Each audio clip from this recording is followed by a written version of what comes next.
According to my strength log, I have logged 222 workouts since August of 2024.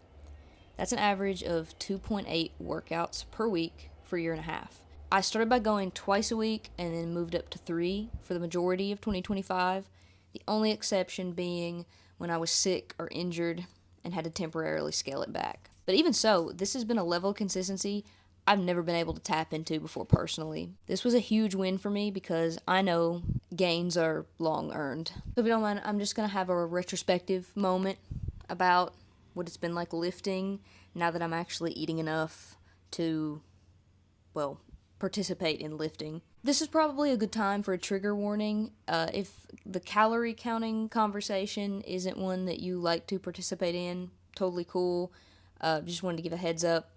But we are a pro eating channel here. We eat here.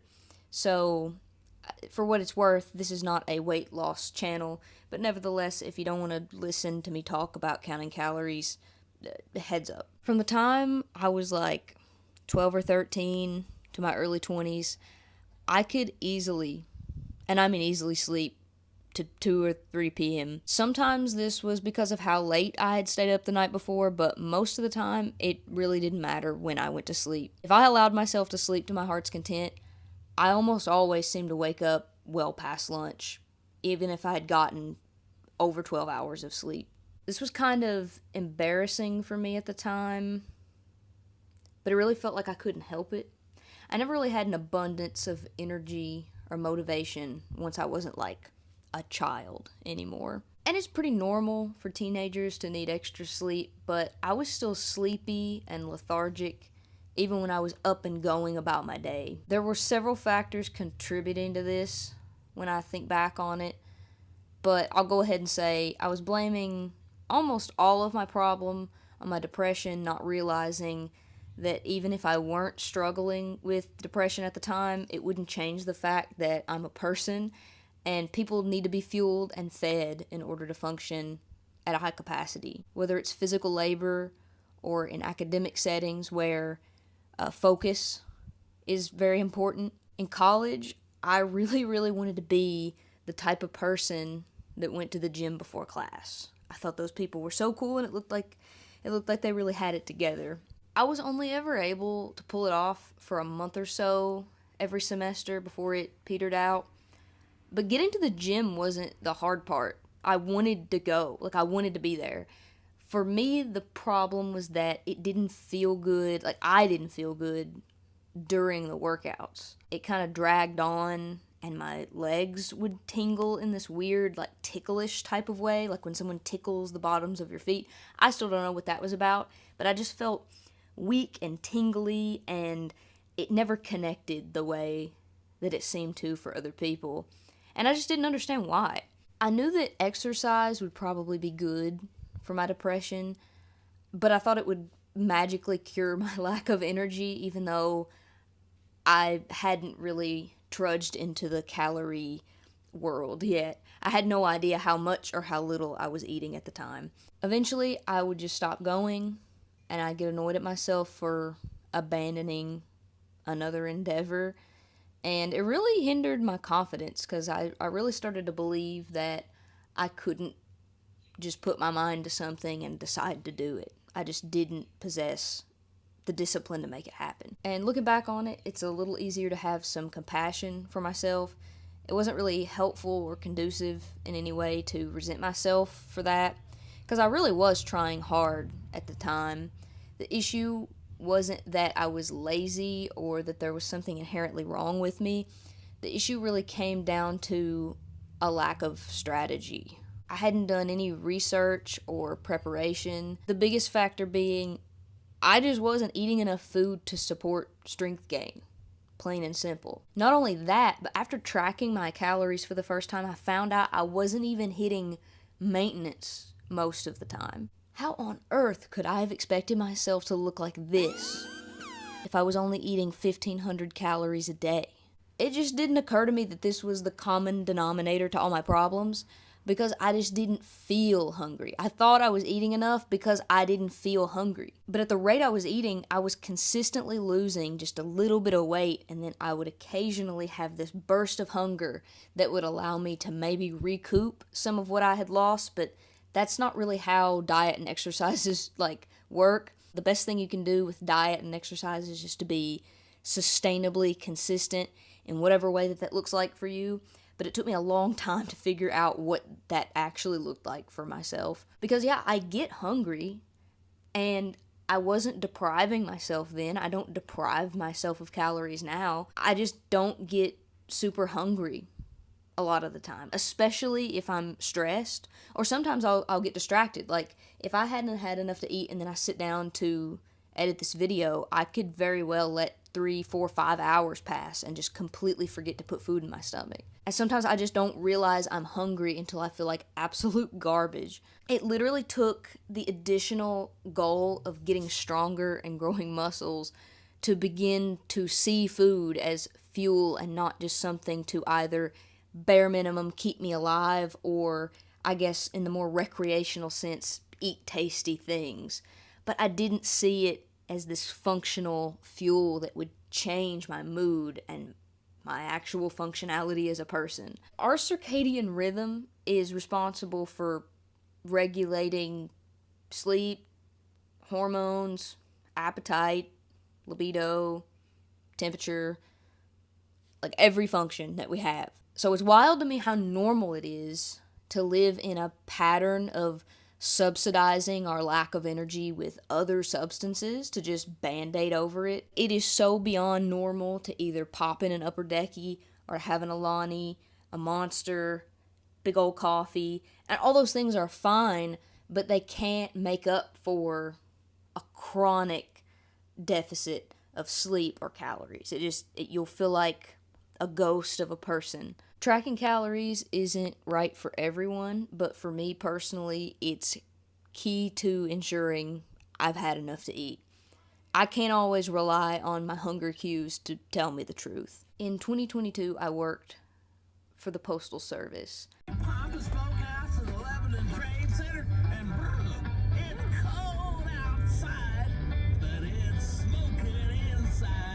And looking back, I cannot believe that I was living the way that I was living at the time. Previous jobs, I had worked in food service, so a lot of times we would get a free meal on the shift, so food felt more readily available, whether it was free from the shift or I was purchasing it.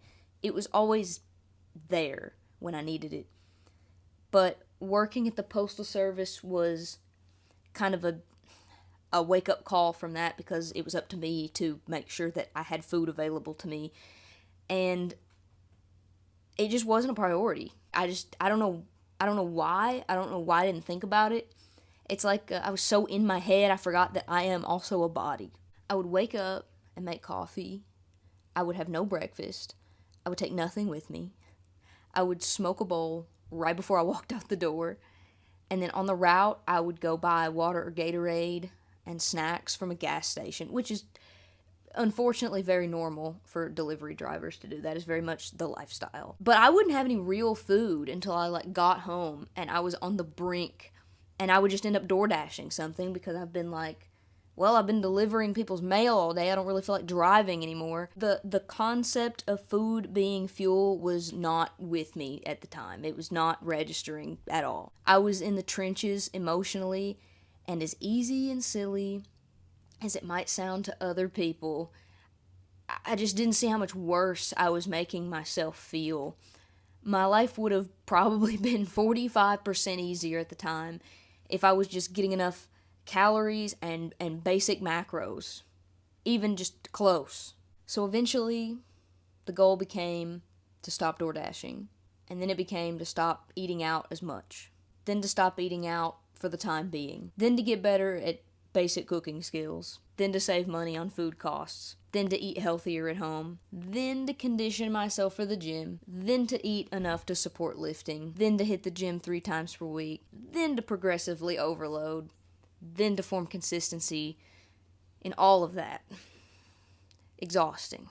But that's where I'm at now, counting calories and macros, fighting the biggest fight for me, which is eating at least at maintenance, if not a slight surplus. And I do lift 3 times per week. I would like that to become 4 times per week, but only if I can justify it through the calories. There's no point in me going hard at the gym if I'm not eating enough to fully recover and grow from it. The food has to be the number one priority in all of this, which sucks because the fun part is the lifting and the disciplined part is the food. And I figured, and whenever I think about it, I think that the gym would be the disciplined part and the food would be an afterthought. But yeah, I don't care that much about food, but going in the gym is way more satisfying and fun of a tactile experience. So I've had to learn that the hard way. I've fluctuated, but ultimately I've gained about 4 pounds overall, and I'm verifiably stronger and more muscular, and I'm decently lean.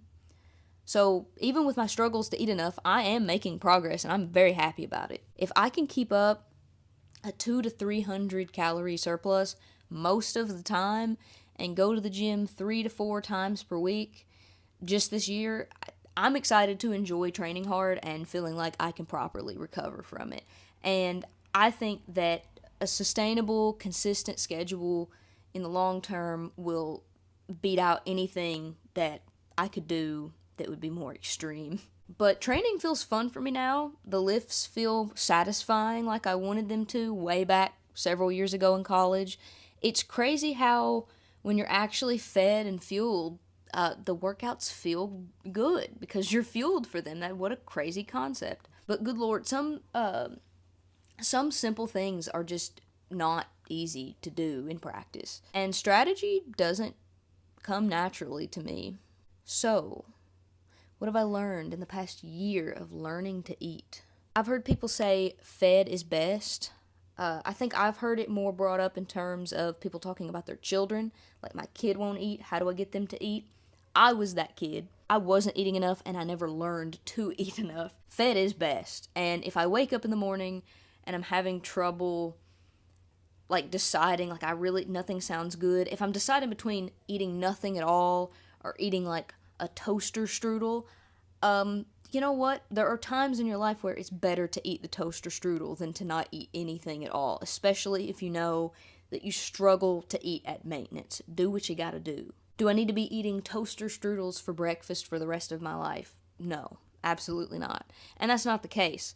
But to have convenient, highly palatable things available is paramount to me.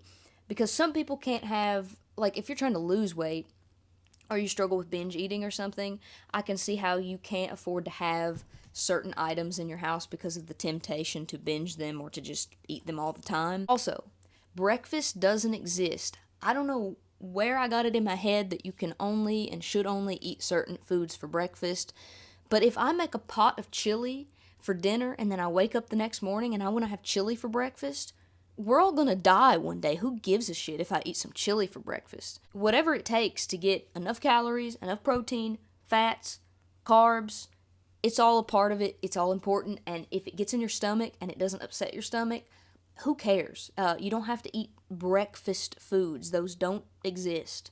Ideally, I would be efficiently meal prepping the way that people online show it. They make it look so nice and perfect, but and I believe that it works for them. I genuinely do. And maybe one day I'll be one of those people. But for now, I'm the type of person that still gets weird icks and aversions on a moment's notice. And most of my past meal prepping experiences have just led to food waste that I do not wish to repeat, quite frankly. So for now, meal prep just isn't it for me. But this is an ongoing skill and strategy that I'm going to have to develop and evolve depending on what my life needs at the time. I'm really interested in talking more about this stuff. I like the idea of filming more lifting in the gym, but I go to a public gym. I'm not the type of person to just set up a tripod and film myself. I'm very self-conscious about that. So I don't know, unless I just show up on a particularly empty night and seize the moment. I am not going to put too much stock or expectation on myself to film lifting. I would love to have more clips, but That's just not the top of my priority list. I can talk about plenty of things that interest me and never have to set up a tripod in the gym. So we'll see what happens. Last night my partner and I watched Kill Bill for the first time, and I just can't stop thinking about it. It's so campy and it's beautifully stylized, and it feels like anime meets kung fu film meets espionage meets western meets girl boss slay queening, and I will get some of those shoes. Always in his own world. He really quiet for real unless he know you. He funny as hell though, but if he know you type shit, you know what I'm saying? Like